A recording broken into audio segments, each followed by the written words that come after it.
আসসালামু আলাইকুম।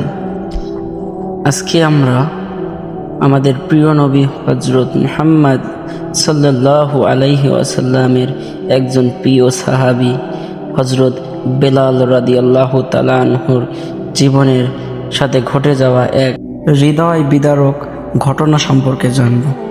সময়টা ছিল যখন হজরত বিলাল রাদিয়াল্লাহু তাআলা আনহু প্রথম ইসলাম ধর্ম গ্রহণ করেছিলেন।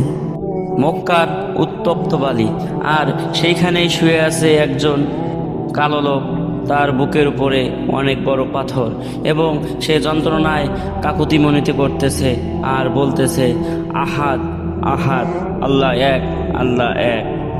তাকে বলা হলো, তুমি মুহাম্মদকে অস্বীকার করো, আল্লাহকে অস্বীকার করো। উত্তরে বেলাল রাদিয়াল্লাহু তাআলা আনহু বললেন, যিনি আমাকে সৃষ্টি করেছেন তারই উপরে ঈমান এনেছি। এইভাবেই সারাটা দিন কেটে গেল।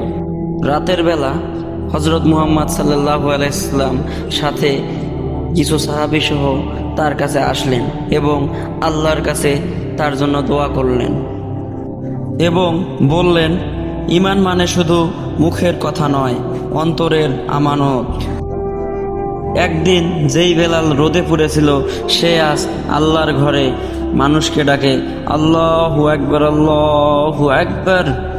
মহান আল্লাহ তাআলা আমাদের সবাইকে কবুল করুন, আমিন।